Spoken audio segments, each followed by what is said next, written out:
pense que la Fédé, ils ont senti l'odeur du sang, je pense. Donc ça fait énormément d'argent qui rentre quand même dans les caisses de la Fédé.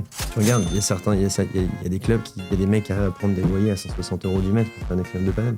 En se disant que c'est bon, ça va passer. Tous les clubs sont tournés sur la rentabilité, tout le monde essaie de rentrer dans ses ronds. C'est la course au padel, quoi. Tout le monde essaie d'ouvrir un centre. Et le bleu, c'est chiant. Au bout d'un moment, partout où tu vas, t'as que du bleu. Le côté sécurité. Tiens, si je fais comme tous les autres, on va rien te dire. Je pense qu'à terme, faut quand même aussi avoir tout le temps se remettre un peu en question sur ce que tu proposes. Je pense que là où il faut se démarquer, c'est sur ce qu'on propose et sur qui on est. Nous, tu vois, par exemple, le Noir, c'est vraiment l'idée pour nous d'avoir un club signature. Après, la chance qu'on a aussi en Ile-de-France, c'est qu'il n'y a pas non plus de 12 000 spots disponibles. T'as pas besoin d'être dans une super zone comme nous, forcément, pour que ton club y tourne. Ça encore, c'est un indice que le paddle a le vent en poupe. Le paddle n'a pas besoin de pub, il a besoin de vérité. Je m'appelle Franck Maes et voilà pourquoi j'ai créé Alpha Paddle Podcast. Ici, on parle vrai. Aujourd'hui, on reçoit deux frères qui ont choisi de ne pas suivre le modèle dominant et qui se sont posé une vraie question avant de se lancer dans le paddle. À quoi doit ressembler un club de paddle pour exister demain, pas seulement pour ouvrir aujourd'hui? À Cormeilles en Parisis, 2v2 Paddle s'est construit avec une identité assumée, portée par 5 associés, on va en parler, et des choix qui ne cherchent pas à plaire à tout le monde. Hans Marconnet et Lowen Marconnet sont avec nous aujourd'hui. Bonjour messieurs, comment ça va? Ça va et toi? Bon, est-ce que vous voulez déjà rajouter quelque chose à la présentation ou ça vous semble clair? C'est pas mal, hein, la brosse à reliure, elle est impeccable. Direct, on est bien. Dynamique. Juste, je voulais rappeler une petite chose avant de commencer l'interview. Il y a un lien dans la description et dans le premier commentaire si vous voulez rejoindre la communauté Alpha Paddle. C'est une communauté qui permet d'être au courant de tous les tournois dans l'Île-de-France. Pour l'instant, c'est que l'Île-de-France. Et bientôt, j'espère, ce sera dans toute la France. International. Et à l'international, peut-être, parce que je suis polyglotte, pour ceux qui savent. On va commencer par la première question. Avant même de parler du 2v2 paddle, comment le paddle est entré dans votre vie et à quel moment vous vous êtes dit que ce sport pouvait devenir un vrai projet entrepreneurial? Moi, par un pote qui s'appelle John Legal. Ok. Qui m'a fait taper la balle pour la première fois quand on a eu un terrain à Maison Lafitte. Et ouais, ça a pris comme ça en fait. Après, on a eu la chance de passer une formation avec le club. Et voilà. C'était en quelle année? C'était il y a longtemps. C'était il y a peut-être 8 ans, un truc comme ça. Ok. Donc, il y a bien longtemps. Et puis, l'ON. Moi, c'était par le jeu. Je suis allé au club de tennis à Maison Lafitte. Il y avait un terrain. J'ai essayé, j'ai joué, j'ai accroché. C'était deux terrains internes, deux terrains extérieurs? Externe. C'était un seul terrain extérieur. Maintenant, il y en a deux. Mais avant, j'étais au tennis. Trop de blessures. Et j'ai commencé le paddle et trop de blessures. Et plus de blessures. Non, et du coup, j'ai commencé. J'ai adoré, comme plein de gens. J'ai accroché direct. Mais vous êtes tennisman à la base, quand même. Ouais. À la base, ouais. On a un père prof de tennis, donc on a baigné dans le tennis direct. Ok, et Hans, t'as une académie aussi? Ouais, okay. Une académie à Maison Lafitte. Tu peux en dire deux mots? Comment ça se passe? C'est quoi? On fait de la formation sur des jeunes qui ont des projets dans le tennis, que ce soit des projets pour partir aux US ou pour essayer de s'ouvrir une voie professionnelle. Ok. Voilà, on a des enfants qui ont entre 12 et 17, 18 ans et voilà, on essaie de les accompagner du mieux qu'on peut. Donc t'as vu passer des pépites? J'ai vu passer pas mal de bons, ouais. Okay. Des pépites, pas encore. Okay. Mais ouais, on a vu passer des bons joueurs, ouais. Ok. Quand vous avez commencé à réfléchir au projet, le paddle était déjà en forte croissance. Ça fait combien de temps que c'est ouvert le 2v2? 19 mai 2025. 5, ouais. Donc ça fait 9 mois. Ok. Avec le recul, aviez-vous le sentiment d'arriver au bon moment ou de prendre un risque dans un marché qui était déjà bien lancé parce que c'est un projet à risque de monter un club de paddle? Je pense qu'on est arrivé au bon moment. Le projet, on aurait dû l'ouvrir 8 mois plus tôt, mais on a eu des petits soucis avec la construction et les intempéries, parce que pour construire en région parisienne, avec le temps qu'il fait, des fois, c'est pas facile, ça prend du retard. Et non, on sentait qu'on était au bon moment. Là où on s'est posé, on avait à l'époque pas trop de concurrence directe. On est donc à Cormeilles en Parisis, entouré de grandes villes. On a Argenteuil, qui est la plus grande ville du Val d'Oise. On a Sartrouville, qui est la deuxième plus grande ville des Yvelines. On a Maison Lafitte, où on connaît pas mal de monde. Donc on est surtout sur une zone d'activité qui est sortie de terre en même temps que notre ouverture. Et donc on a énormément de passages sur la zone. Donc on savait qu'on était au bon endroit, on savait qu'on n'était pas trop en retard. On a confiance. On sait que le paddle va continuer d'avancer. Donc non, en termes de timing, on était plutôt contents. Ok. Tu veux compléter, Lowen? Non, rien à dire. On était vraiment tous en plus dans la même direction. On savait que c'était le bon moment. Donc, Parce que vous êtes dans une. C'est quoi ZAC, c'est zone artisanale. zone d'activité commerciale. Ah, zone d'activité Ouais, commerciale. loisirs, ouais. Et de loisirs. Qui n'existait pas avant. Non. Non, avant c'était des champs. Et une partie de la zone existait, mais nous, la zone sur laquelle on est sortie de terre. Il y a énormément d'activités. Il y a un cinéma qui va sortir de terre. Ah oui, Il y a parce que c'est pas fini encore. Il y a d'autres trucs qui vont arriver. Il y a un Planet Park, c'est un truc pour les enfants. Il y a un Zero Latency, c'est de la VR. Il y a un fitness park, il y a un foot en salle, il y a un multi-activité qui fait 8000 m² juste en dessous de nous. 360, ouais, t'as tout pour les grands, pour les Il y a un petits. grand parking. Parce que mine de rien, c'est important ça pour un centre On de a paddle. 1000 places de parking, donc c'est énorme, mais je pense que ça va peut-être pas être assez. Non, c'est pour ça que là, ils sont en train d'en construire d'autres pour qu'on ait un peu Et, plus de parking encore. Ok. Et on a des restaurants aussi devant, comme Trois Brasseurs, Hippopotamus. Il y a un grand frais aussi, donc c'est. Ah oui, d'ailleurs, une des spécificités du club, je n'ai pas écrit dans les questions, mais c'est que c'est au 3e étage. Deuxième étage. Ça, c'est Deuxième. exceptionnel. Ça, Ouais, quand même. deuxième, mais quand tu montes, t'arrives au clubhouse, donc t'arrives au 2e étage. C'est énorme. Ça, Mais ça, en vrai, c'est le 3e. Ouais, je sais pas, peut-être je ferai des images pour illustrer le club, parce que je pense que c'est un club qui a un vrai cachet. On va en parler dans la suite de l'interview. Aujourd'hui, les clubs de paddle se multiplient. On peut le voir entre le moment où vous avez ouvert et aujourd'hui. Il y a encore plein d'autres clubs qui se sont ouverts et d'autres qui vont encore ouvrir, parce qu'on voit tous les jours des nouveaux projets de paddle qui arrivent. Comment vous décrivez la concurrence actuelle ? Elle est dynamique et saine, ou course en avant, ou c'est déjà un début de saturation ? Je pense que concernant la saturation, ça doit surtout dépendre des zones. Nous, on a la chance d'être dans une zone où il y a beaucoup de monde. Donc, s'il y a beaucoup de monde, il faut qu'il y ait beaucoup de terrain. Après, il y en a qui ont des moyens financiers un peu plus importants et qui vont plus vite que d'autres. Je pense que là où il faut se démarquer, c'est sur ce qu'on propose et sur qui on est, nous, sur l'image qu'on veut donner. Ok. Tu veux compléter ? Ouais, non, c'est sûr qu'en ce moment, c'est la course au padel, quoi. Tout le monde essaie d'ouvrir un centre. Tu vois, nous, pour te donner une idée, on a une grande enseigne qui est ouverte juste à côté de nous, à moins d'1 kilomètre, avec beaucoup de terrain. Et comme Loen le dit, nous, on est dans une zone où on a énormément de monde. Donc aujourd'hui, c'est pas un frein pour nous, ça ne pose pas de problème. Mais c'est sûr qu'il y a certaines marques qui ont un pouvoir d'évolution qui est hors norme, qui ont réussi à lever des fonds hors norme aussi pour s'installer et mettre pression un peu partout. Et il y a certaines régions de France où, ouais, c'est clair, ça commence à être serré. Si tu regardes, je crois que c'est en Nouvelle-Aquitaine, je crois, vers Bordeaux, je crois qu'ils ont dépassé le gap du nombre de terrains pour le nombre de joueurs. Bon, à Paris, ça va encore. On est encore pas trop mal, mais l'évolution, elle va à 2000 à l'heure, quoi. En tous les cas, dans le 95, on n'a pas encore de... on pourrait citer, il y aurait 3-4 grands clubs, mais il n'y en a pas plus que ça pour l'instant. Commence quand même Oui, ça commence à arriver, mais pour l'instant, on a... C'est pas encore... Oui, c'est pas encore... Parce que mine de rien, faire même à partir de 5-6 terrains, il faut commencer à avoir de la place quand même. Ouais.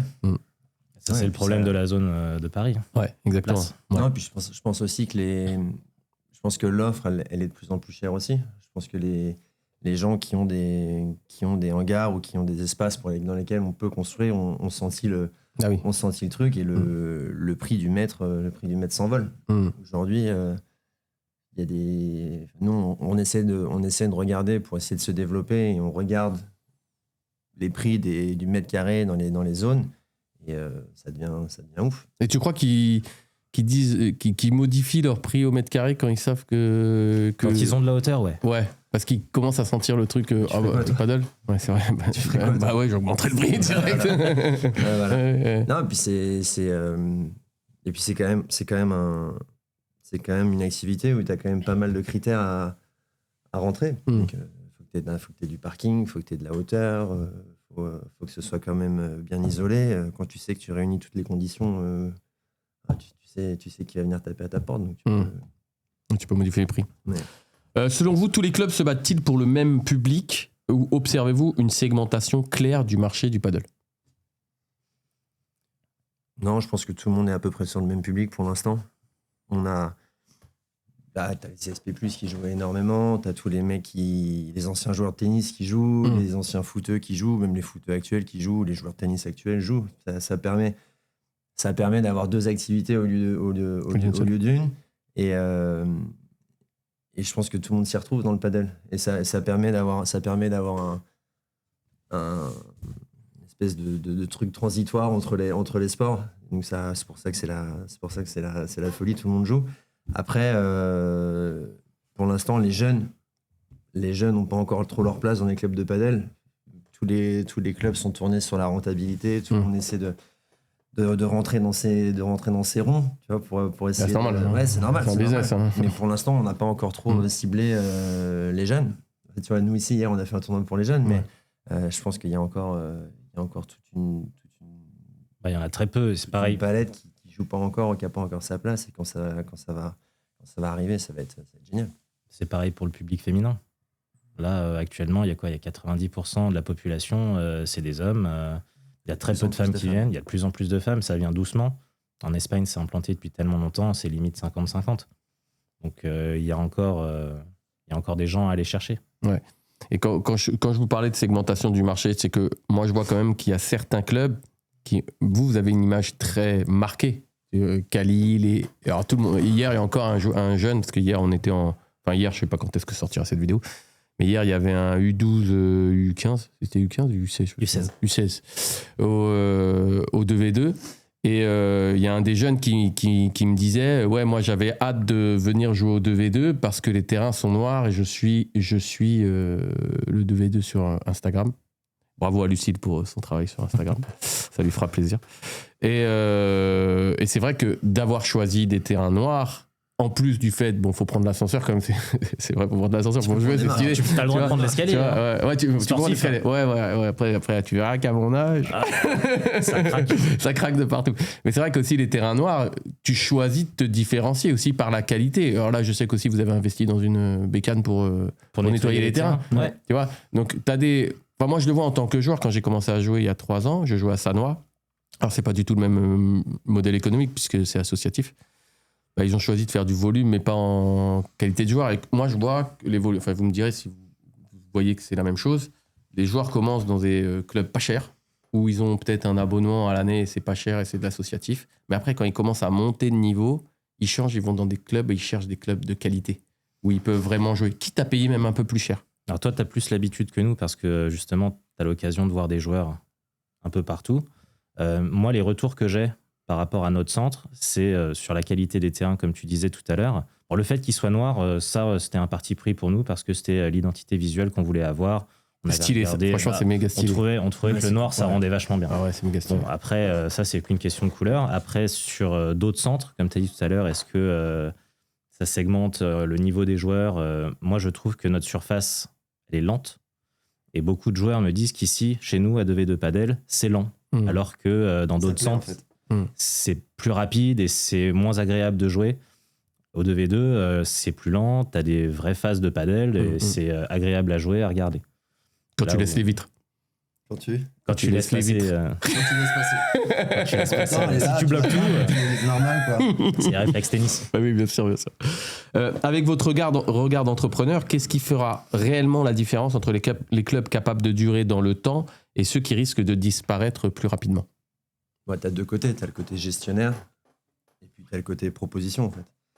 Une bonne gestion financière, déjà, ça va être la base pour n'importe qui. Un business plan solide dès le départ. Et après, tu as le côté, ce que tu proposes, l'identité, la vie de club. La vie de club, il faut être capable de...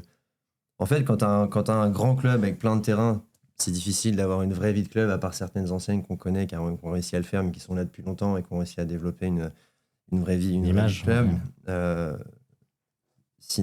Nous, tu vois, par exemple, le noir, c'était vraiment une occasion pour nous, enfin le noir et le terracotta, parce que l'extérieur du terrain est orange, c'était vraiment l'idée pour nous d'avoir un club signature, tu vois, même si on n'a que 5 terrains, ça nous permettait d'avoir vraiment... que 5 terrains, c'est pas encore type grand club, mais c'est pas aussi petit club. Bah, c'est pas grand. Hein. Oui, c'est pas grand, mais... Ce que font les autres. Si on se compare aux grands qui sont à côté de nous... Oui, c'est vrai. C'est plus petit. On n'est pas dans moins grand. Moins grand.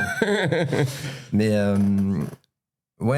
avoir une identité visuelle hyper important et surtout avoir de l'accueil et une bonne gestion financière, je pense que c'est la base. D'ailleurs, je parlais de ça avec Lucille, donc qui s'occupe de la com sur vos réseaux sociaux.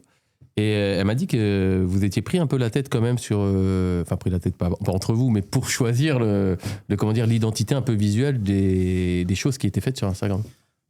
On est 5. On est 5, ouais. Voilà. Donc, il y a On va y 5 venir, personnes, on va y il y a venir, 5 on va y venir. personnes Oui. à mettre d'accord. C'est pas facile, mais faut faire des compromis. Et puis, parfois, on est un peu bloqué sur un truc, on en discute. Bon, c'est vrai, t'as raison. Voilà. Ok. Non, sur le côté différenciation par rapport aux autres clubs, on était tous d'accord. Ça, il n'y avait pas de, Non. il y avait pas de Bah débat non. là-dessus. Le noir, ça a été vite statué. Le Parce noir, que c'est le seul c'est- club Hein qui a que des terrains noirs. dans le coin. Dans le coin. Dans le coin. Ça Est-ce se fait de plus qu'on en en plus. connaît d'autres? Où il y a que du noir. Que du noir en Ile-de-France? Non, J'ai pas malheureusement assez l'occasion d'aller jouer Mais ça ailleurs. va venir. Hein. Oui, Ça bien va sûr. venir. On voit déjà que ça commence à venir. Ça va venir. Ouais. Mais après, le truc, c'est que t'as que du bleu. Oui. T'as que du bleu tout le temps.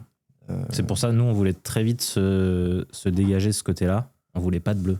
Souvent, en plus, le sable, il ressort. Ah oui, On c'est vrai. trouvait pas ça super Mhm. esthétique. Mhm. Donc nous, notre sable, il est noir sur une moquette noire, donc Stylé. il se voit pas. Hmm. Et c'est vachement plus agréable. Stylé. Selon vous, le rythme actuel d'ouverture des clubs est-il soutenable économiquement à moyen terme ou crée-t-il déjà des déséquilibres sur certains territoires? Comme la réponse est dans la question. Hmm. Ça dépend des endroits où t'es. Nous, dans le coin, pour l'instant, je pense que ça va encore. Je pense que depuis qu'on a ouvert, juste dans le Val d'Oise, il y a dû avoir au moins 3 ou 4 centres qui ont dû s'ouvrir. Des structures un peu plus petites, mais qui s'ouvrent quand même. Hmm. Donc, Après, nous, on est vraiment à la frontière avec les Yvelines. Nous, à 200 mètres, t'es dans les Yvelines. On a d'ailleurs le club de Sartrouville qui a 2 terrains juste à côté de nous. Ils vont en faire 4. Ah, ils vont faire 4? Ils vont faire 2 autres, ouais, je Ah pense. Ouais. Semi-couvert? Ouais, dans une bulle, je crois. Ah ouais? Ouais. Bon, c'est peut-être des bruits de couloir. Mais, Hmm. ouais, T'as déjà non, joué dans une bulle? Ouais. Ouais. On dirait qu'on tire au pistolet. c'est dur. Ah bah ouais, de ouf. Ouais, je sais pas Fait des bruits de malade. Mais après, tu vois, c'est cool aussi de pouvoir. Tu vois, tous les terrains, il y a pas mal de clubs de tennis qui mettent des terrains dans des bulles. Ouais. Mais bon, ça reste une option. Ça reste une option cool, quoi. quand t'as pas le choix, Oui, quand t'as pas le choix. Ouais, t'as c'est des ça. bulles et que tu veux mettre quelque chose, Après, la chance qu'on a aussi en Ile-de-France, c'est que, quand on a réussi à ouvrir et qu'on est actif, c'est qu'il n'y a pas non plus 12 000 spots disponibles. Oui. Donc, rien que de par ça, t'es pas trop sous pression. Hmm. Après, tu regardes, nous, il y a quelqu'un qui a réussi à ouvrir à 900 mètres. Oui, c'est vrai. Mais ouais, non, pour l'instant, ça va encore. Je trouve. Et quand vous observez certains nouveaux complexes, quels sont les signaux qui vous font penser qu'un projet est bien construit ou au contraire est fragile? La structure, l'activité autour. Tu vas avoir des clubs qui vont aller se mettre dans des endroits un peu de challenge, qui vont s'isoler en se disant voilà, ça va quand même marcher, il y a de la demande. Et souvent, ça marche. Hmm. T'as pas besoin d'être dans une super zone comme nous, forcément, pour que ton club y tourne. Hmm. Donc, ça encore, c'est un indice que le paddle a le vent en poupe et que tu peux faire des sacrifices, quoi. Tu regardes, il y a des clubs il y a des mecs qui arrivent à prendre des loyers à 160 € du mètre pour faire des clubs de paddle. En se disant que c'est bon, ça va passer. Hmm. Après, tu peux. Vous, c'était quoi les critères quand vous êtes réunis ou quand vous êtes associés pour vous dire, ouais, ok, il faut qu'on ait ça, ça et ça avant de choisir l'endroit où vous étiez, pour vous dire, pour qu'on se lance? Alors nous, c'est venu un peu à l'inverse. Le lieu s'est proposé à nous. Hmm. Et à partir du lieu, on a dit, est-ce qu'on peut le faire? On a regardé si on avait la place, si on avait la hauteur, si on avait les sous. Et c'est comme ça que nous, c'est venu. Après, c'est vrai qu'il y en a d'autres qui, eux, partent d'abord du principe que j'ai envie de faire un club de padel, il faut que je cherche. Nous, on a eu la chance de connaître les bonnes personnes qui nous ont dit qu'un endroit était disponible. Et on n'a pas hésité trop longtemps parce que... Dès le départ, vous étiez 5? C'est 5, ça doit être dur à Non. gérer, ça doit être un beau bordel. Non, au départ, on était 2. Après, Lowen nous a rejoint, on était 3. C'est qui au départ? Julien. Julien, C'était toi? Julien et moi au début. Ok. Après, on a tous demandé à Lowen. Et après, Pierre et Alex avaient un autre projet. Et ils ont choisi de nous rejoindre dans l'aventure. Et tous les 5, vous connaissiez d'avant de Maison Lafitte? Lowen, c'est mon petit frère. Hmm. Pierre et Alex, on se connaît du tennis. On a tous les 4 grandi là-bas.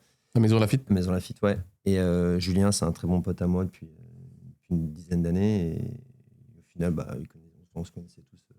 Ok. Quand vous regardez l'offre actuelle des clubs de paddle, quel est votre ressenti sur le niveau de diversité et d'identité entre les projets? Alors là, les gars, faites-moi pas de la langue de bois. Alors vas-y, refais-moi cette bonne question. Quand vous regardez l'offre actuelle des clubs de paddle, quel est votre ressenti sur le niveau de diversité et d'identité entre les projets? Parce que c'est quand même, faut le souligner, votre club, c'est quand même le point fort qu'on peut dire du club. C'est que, moi je le dis, parce que je suis juge arbitre aussi au 2v2, c'est que c'est un club qui a du cachet.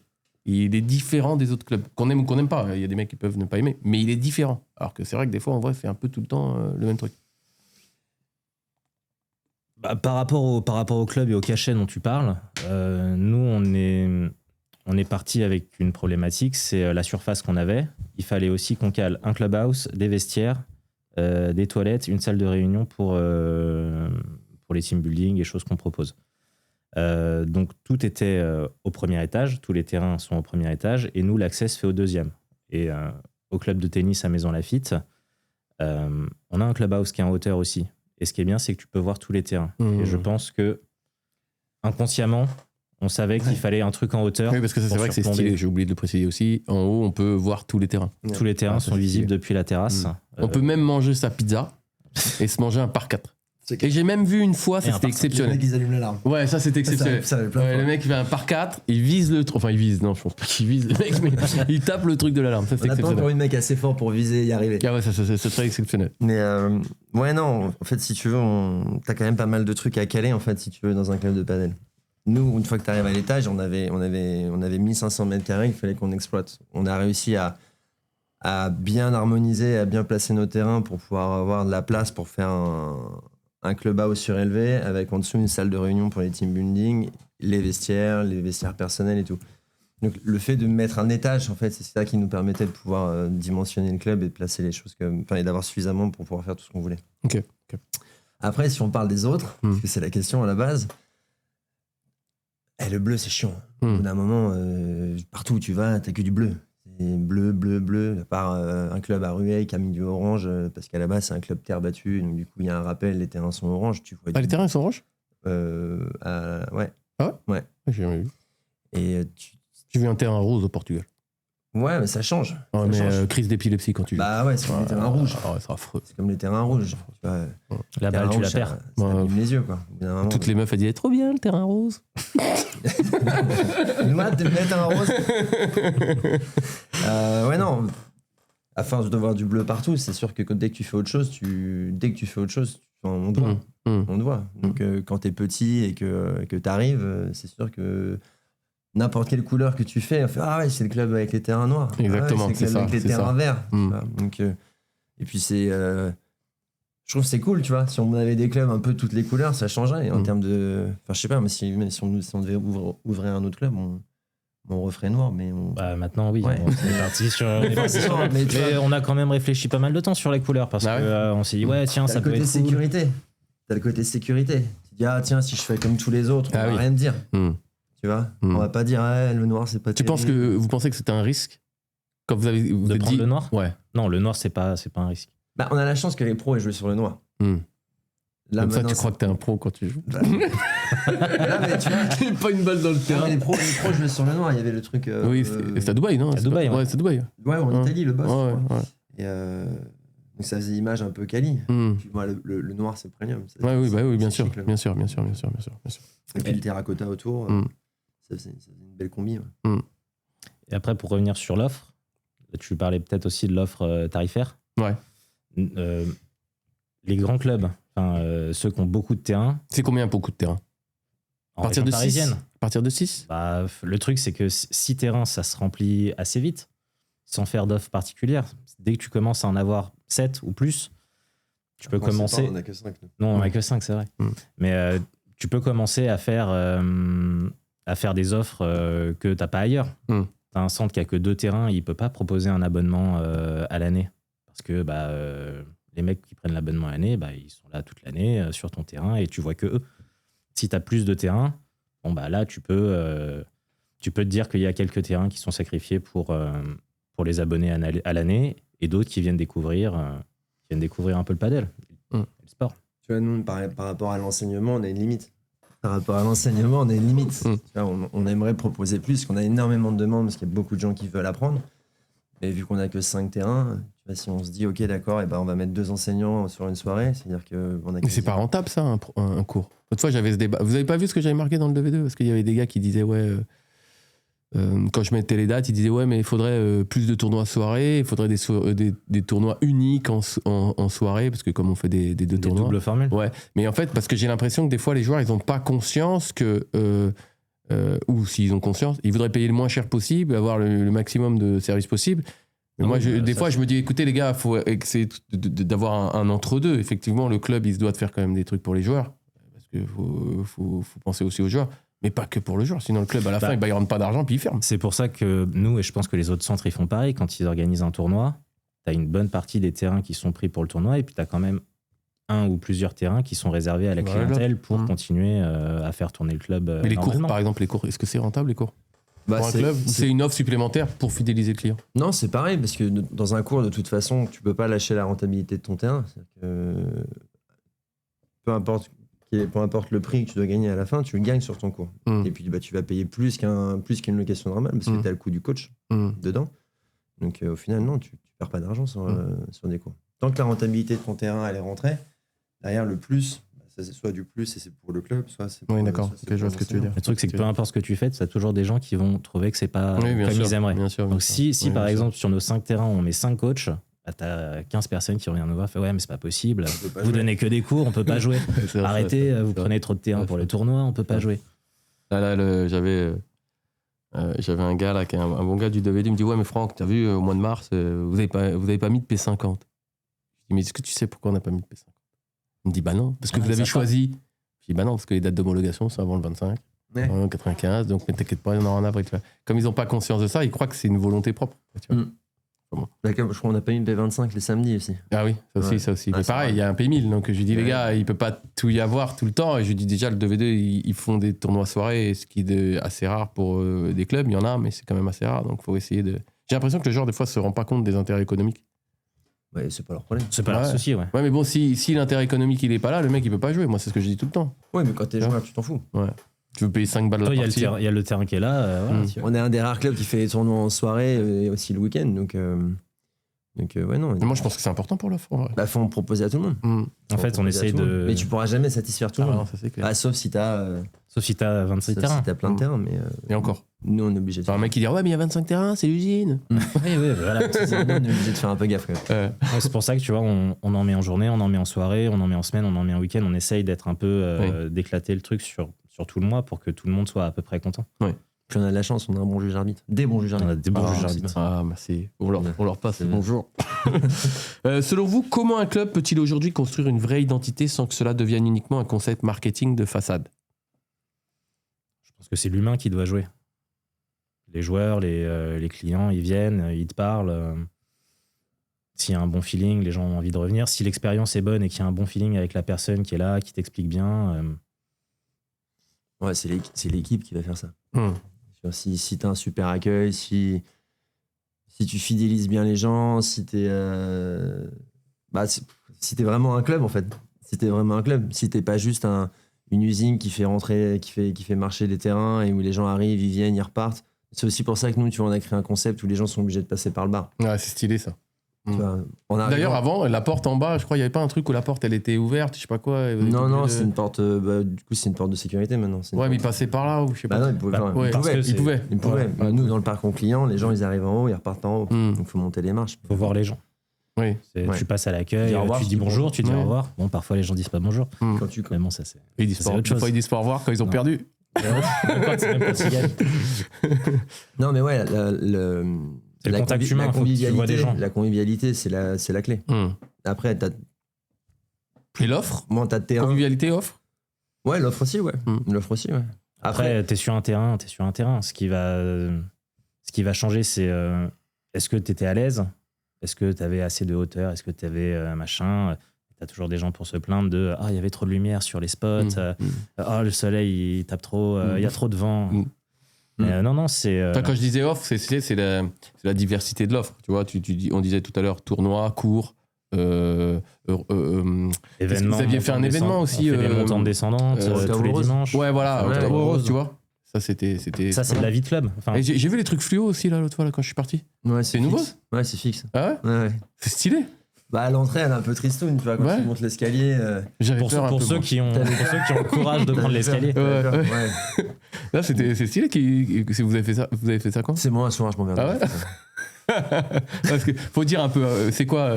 Faut le dire parce que là, c'est vrai qu'on je parle d'un truc, mais ça rend pas. C'est une cage d'escalier qui est autour de l'ascenseur. Et bon, c'est très sombre. Du coup, on a mis Hans a mis des LED ultraviolets. Et t'as l'impression d'être dans un laser quest dedans, quoi. Un laser game. T'arrives en boîte de nuit, quoi. Ouais. Et sur les rambardes aussi, il y a des Ouais, bandes. bah, ouais, sinon, tu vois rien. flash. Ok. À long terme, quel rôle la différenciation va-t-elle jouer dans la capacité d'un club à durer face à une concurrence de plus en plus dense? Bah, c'est garder ses clients fidèles. Si tu proposes un truc bien, que les gens s'y sentent bien, ils vont peut-être aller ailleurs de temps en temps pour essayer, pour voir ce qui se passe. S'ils trouvent rien de différent, si c'est même moins bien, ils vont rester là où ils ont l'habitude de jouer. Je pense qu'à terme, faut quand même aussi avoir tout le temps se remettre un peu en question sur ce que tu proposes. Là aujourd'hui, c'est assez stable, c'est assez fixe. L'offre, elle change pas pour l'instant parce que t'as pas beaucoup de clubs qui vont se permettre d'être beaucoup plus chers que les autres. Il y en a certains parce qu'ils sont historiques et que c'est des grandes maisons et donc du coup, ils vont dire je suis le plus grand de France ou je suis le plus beau ou machin, et donc du coup, ou alors j'ai la meilleure équipe et donc du coup, tu vas être dans des business plans très très premium avec des tarifs plus chers. Mais je pense que l'offre, elle changera à terme. Et je pense que les clubs qui vont réussir à se renouveler intelligemment et qui vont pas avoir peur de peut-être faire des sacrifices, parce que quand l'offre changera, il faudra peut-être s'adapter. Ouais. Je pense que ceux-là réussiront à garder leurs adhérents.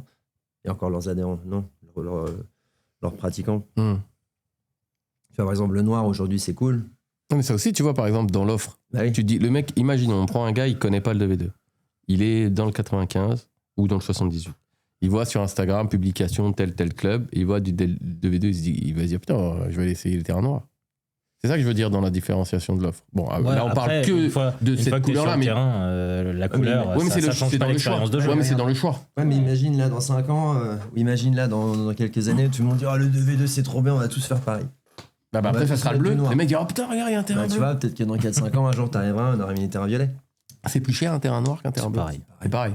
Il n'y a rien qui change. Le sable, c'est un peu plus cher. Nous, on a du sable qui est teinté. Qui est noir pour pas que ça se voit. Gris noir, donc ça se voit moins. Mais c'est par rapport au coût général d'investissement. Oui, c'est pas notable. Tu peux faire l'effort. Ok. Faire l'effort. L'expérience de jeu sera la même, peu importe la couleur. Mais ouais, je pense qu'il faut être capable de se renouveler. Par exemple, j'en parlais tout à l'heure, mais les jeunes vont se mettre à jouer au paddle. De plus en plus. De plus en plus. Et ouais, il va falloir être capable. D'ailleurs, hier, on fait quand même 24 équipes. Ouais. Ce qui est plutôt pas mal. Il va falloir capable de proposer des choses. Tu vois, nous, l'année prochaine, on va essayer le mercredi de faire une école de paddle pour les enfants. Quand tu regardes dans un club de tennis ce que ça génère en termes de chiffre d'affaires, c'est énorme. Par exemple, tu vois, nous, à Maison Lafitte, on a une école de tennis, il y a 600 gamins. 600 gamins dans un club, 600 gamins qui payent leur truc à l'année. C'est 600 gamins qui vont se mettre à jouer au paddle et qui vont rejouer plus tard. Et donc, du coup, en termes de fidélisation, c'est extra. C'est pour ça c'est difficile de se dire qu'on est déjà sur un plafond quand tu vois que les gamins jouent pas. Oui, je joue pas trop, ouais. Enfin, même pas trop, c'est pas beaucoup. T'imagines le nombre d'enfants qui vont jouer. Ouais. C'est ouf. Je sais pas quel âge c'est l'âge moyen d'un joueur de paddle. Mais je pense pas que ce soit très jeune. Global, tu veux dire? Ouais. L'âge moyen, c'est quoi? 35 ans, 40 ans? Ouais, je sais pas du tout. Non, je dirais la trentaine. Ouais. On demandera au prochain invité. Quel regard portez-vous sur le rôle des institutions dans le développement actuel du paddle? Accompagnement structurant ou adaptation subie? Tu parles de la Fédé? Ouais. Je pense que la Fédé, ils ont senti l'odeur du sang, je pense. Tu vois, ça fera une bonne punchline pour l'intro de la vidéo. je pense qu'ils ont senti l'odeur du sang, mais ils l'ont senti il y a longtemps. Aujourd'hui, je crois que c'est président de la fédération. Je crois qu'il a annoncé qu'il allait débloquer 100 je sais plus combien, millions beaucoup, d'euros, je beaucoup, crois, pour rentrer des paddles dans les clubs de tennis. Écoute, plus il y a de terrains de paddle, plus il y a de gens qui vont jouer. Tu vois. Donc, C'est à ce moment-là que l'offre elle va changer. Et c'est peut-être à ce moment-là que l'offre va changer aussi. Mais en soi, pourquoi pas, hein. Pourquoi pas. Après, les structures dans les clubs de tennis, tu peux pas encore trop les comparer avec les structures, avec les structures des clubs de paddle privés. C'est des salles de tennis où tu as 9 mètres de hauteur, il n'y en a pas plein. T'en as par contre, c'est beaucoup plus haut. Tu as beaucoup de terrains extérieurs, tu as beaucoup de terrains semi-couverts. En région parisienne, le semi-couvert, c'est bien, mais c'est pas non plus, pas non plus ouf, quoi. Oui. Mais, ça dépanne. Oui, voilà. Bon, après, en été, quoi. Après, en hiver. La pluie. Ah oui, t'as déjà joué en semi-couvert en hiver?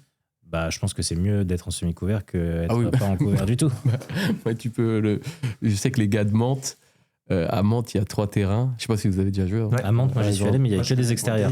Ouais, bah, il y a 3. C'est un beau club, tu vois. Ouais, très beau. Et moi, je vois passer leur message. Les mecs jouent quoi, en hiver. Quoi. Ah ouais, ouais, C'est malade, les mecs. Mais on a vu que les mecs, il pleut des halbards, ils jouent. C'est malade. Ah ouais. Ah, y a plein c'est des vrais sportifs. C'est ceux qui doivent prendre l'escalier. Et il y a des footeux aussi.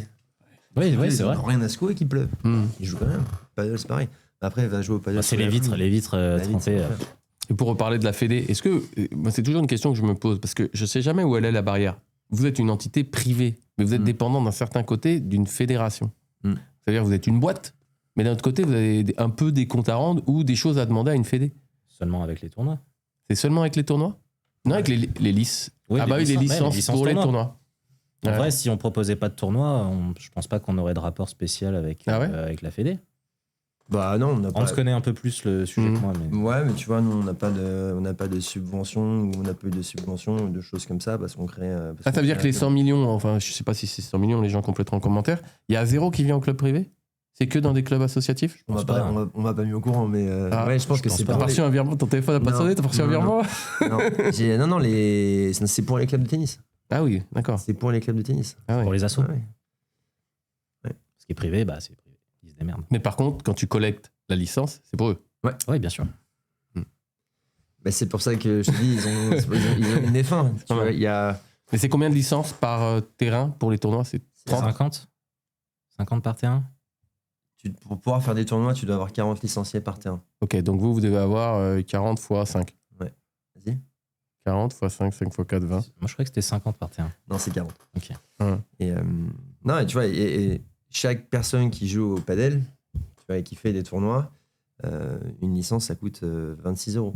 Et sur les 26, il y a combien qui revient à la Fédé et combien qui revient au club? Il y a 26 pour la Fédé et 0 pour nous. Pardon, excusez-moi. Désolé. Nous, on est juste un intermédiaire gratos. Donc ça fait énormément d'argent qui rentre quand même. Bah, tu connais le nombre de personnes qui jouent. Ça fait énormément d'argent qui rentre quand même dans les caisses de la Fédé. Ouais. Ok. Si on projette à 5-10 ans, à quoi ressemblera selon vous le paddle français? Un marché qui arrive à maturité ou un secteur avec beaucoup de gagnants et beaucoup de perdants?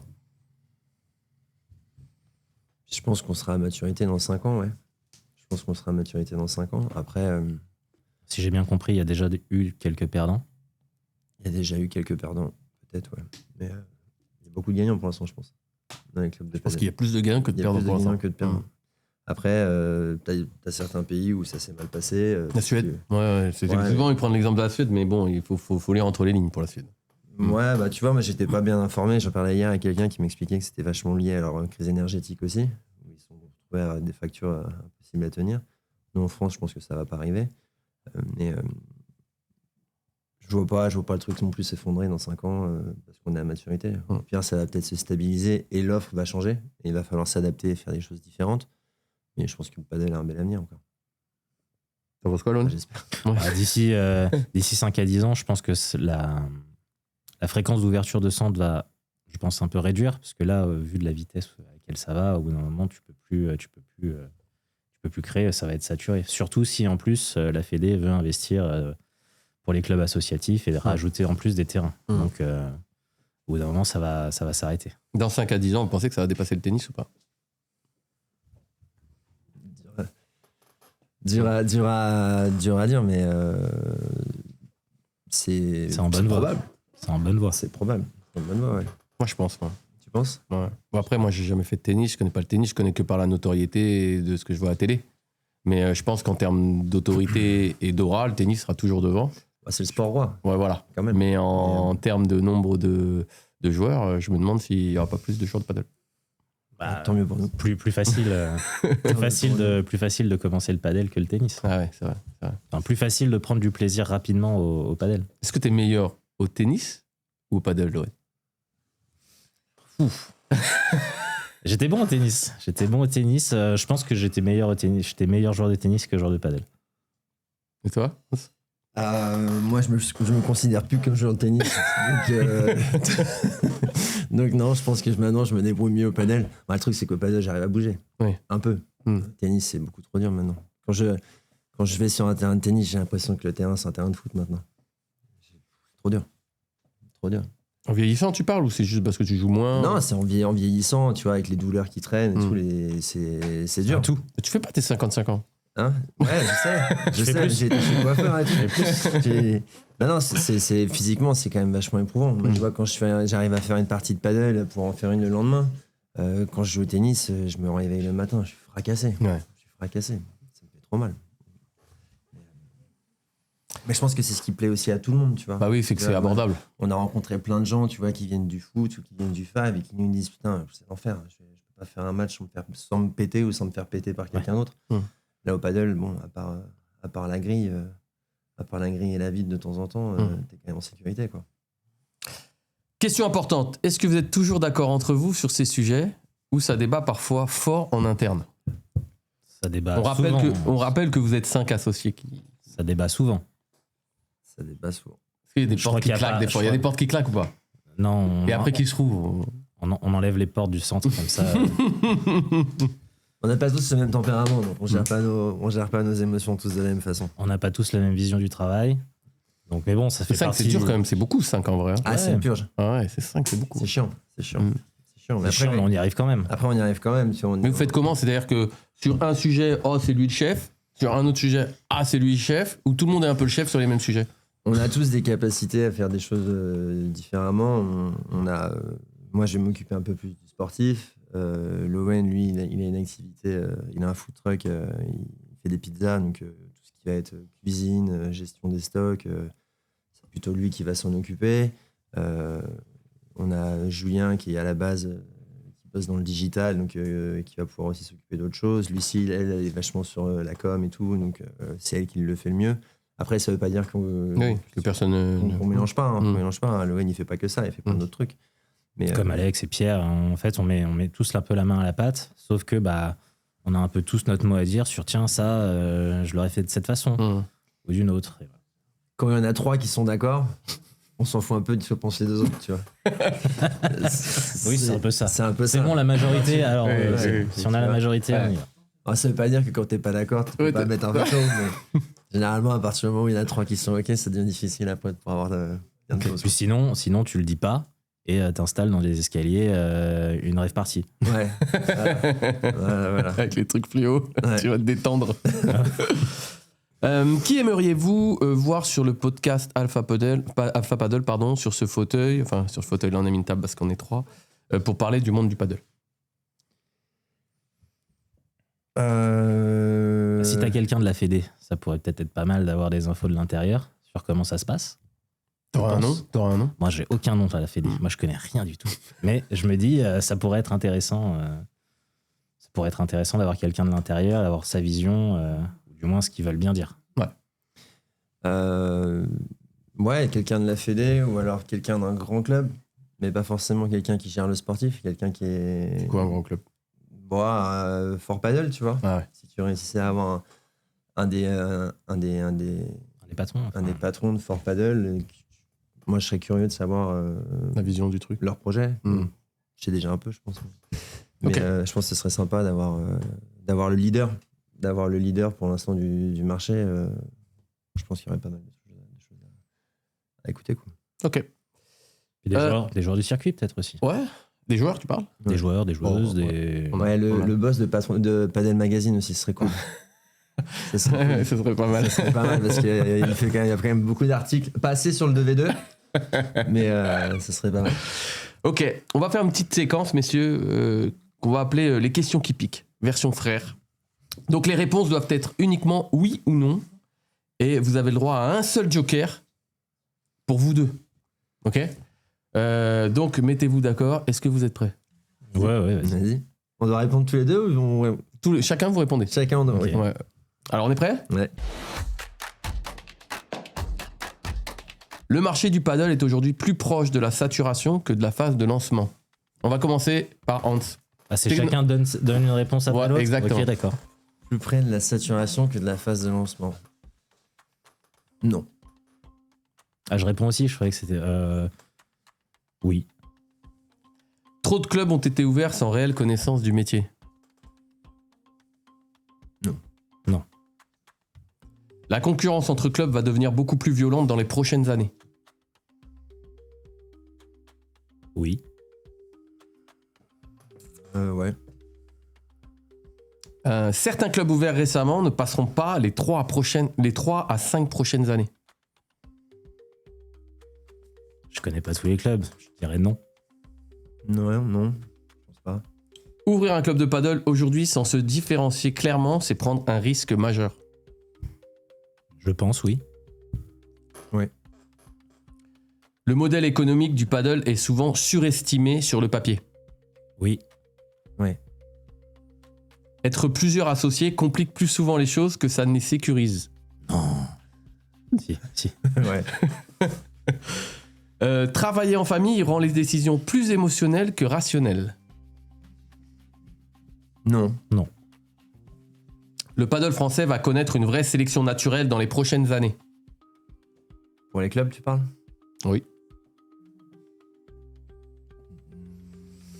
Joker. Je sais pas. Donc allez, disons Joker. C'est un joker pour les deux, les gars. Ouais, Joker. Ah, donc ça veut dire que lui dit Joker. Ouais, Moi, je dois et toi- répondre. Allez, oui. Ok. Vous vous êtes déjà disputé sérieusement à cause du club. Entre nous ou à nous 5? Ouais, vous 5. Pas sérieusement. Il y en a un des deux qui est plus stressé que l'autre au quotidien. Oui. Ouais. Certains clubs survivent plus grâce à la mode actuelle qu'à un vrai modèle solide. C'est possible. Possible. Oui. L'ON est-il meilleur que Hans au paddle? C'était ça que tu voulais se passer. J'allais dire, J'ai quand sorti est-ce trop que ça tôt. devient piquant? Non. Joker. Non. Ouais. Tous les clubs ne pourront pas survivre sans une vraie différenciation. À terme, oui. Être 5 associés ralentit forcément certaines décisions stratégiques. Oui.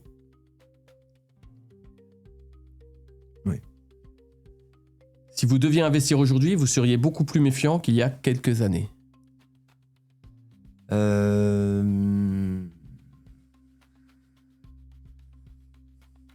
C'est un ni oui ni non. Ouais, je dirais oui, parce que nous, quand on s'est mis dessus, c'était il y a quand même 2-3 ans. Tout début du projet, quand vous avez commencé à en parler, c'était il y a 2-3 ans. Ce serait pas plus méfiant. Indirectement, je pense que si. On ferait plus attention à certaines choses, surtout sur les chiffres, parce que il y a 2-3 ans, on avait zéro concurrence directe. Là, on en a. Donc, je pense que oui. Ok. La FFT laisse-t-elle volontairement ouvrir trop de clubs en sachant que certains vont échouer? Je crois pas que ce soit la Fédé qui décide qui ouvre ou pas. Non. Si tu veux ouvrir, t'ouvres. Après, t'es pas affilié à FFT. Si tu fais pas de tournoi, tu peux quand même ouvrir. La FFT aide-t-elle plus le monde associatif et pas assez le monde du privé? Oui. L'aide plus, oui. Pas assez, non. Moi, j'aime bien que la Fédé. C'est oui et non, quoi. Ouais, c'est oui au début et non après. Et peut-être à la fin. Ouais. Ok. Et je vais en rajouter une juste pour le plaisir, pour la fin, pour clôturer. On va commencer par l'ON.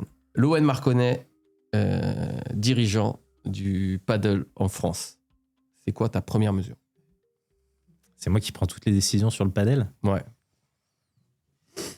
Ton frère, il a de la chance, il a le temps de réfléchir là, tu vois. Quelle est ma mesure sur le padel? Qu'est-ce que tu ferais tout de suite si tu étais dirigeant du monde du padel en France?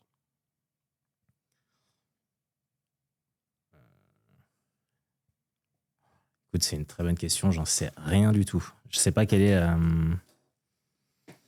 le champ d'action possible. Et toi, Franck, que ferais-tu? Il est malin, lui. Non, je sais pas. Écoute, j'ai l'impression que tous les 2-3 mois, il y a des nouvelles règles qui sortent par rapport au tournoi. Je pense que je prendrai un peu de temps pour me mettre dessus, essayer de faire quelque chose de fixe qui bouge pas et qui soit bien cadré. Hans? Si j'étais dirigeant du paddle en France.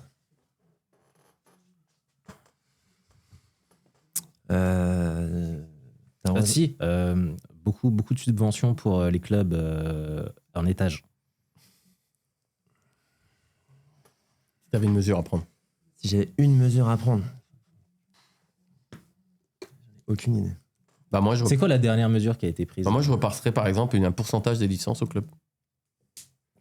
Tu vois, moi je trouve ça assez bizarre que sur 26 ou 25. Ah, mais ça veut dire que. Mais alors, si ils font ça, ils vont passer le truc à 30. Donc il y aura quand même 26 qui vont partir. Ouais, mais même 30 pour une licence à l'année, c'est pas si dingue. Tu Ah, vois. mais les gens. Parce que tu vois, en fait, si tu augmentes de 4 euros, les gens. Ils sont je pense pas que contents. ça changera quelque chose vu les prix qu'il faut pour pratiquer le paddle. Mais moi je trouve ça quand même assez dommage que sur une licence à 25 ou 26 euros, c'est le club qui se bat pour avoir les licenciés et qui a même pas une partie. Alors je dis pas prendre la plus grosse partie, mais une petite partie. Tu vois, ça me paraîtrait un peu logique, quoi. Tu vois, parce que mine de rien, c'est des volumes. Il y a combien de licenciés là aujourd'hui au 2v2? Je sais pas, 300 ouais. 300. Ça fait 300 fois 25 balles, quoi. Ouais. Après, ça te donne le droit de, Oui. faire des te tournois. donne le droit. Ça te donne le droit, Mm. ouais. C'est géré par la FFT, donc c'est comme ça. Ok. Bah écoutez, Hans et Loen, merci beaucoup pour cet Merci, entretien. Franck. Merci, Franck. Et puis, longue vie au Merci, 2v2. Ouais, longue vie au 2v2 surtout.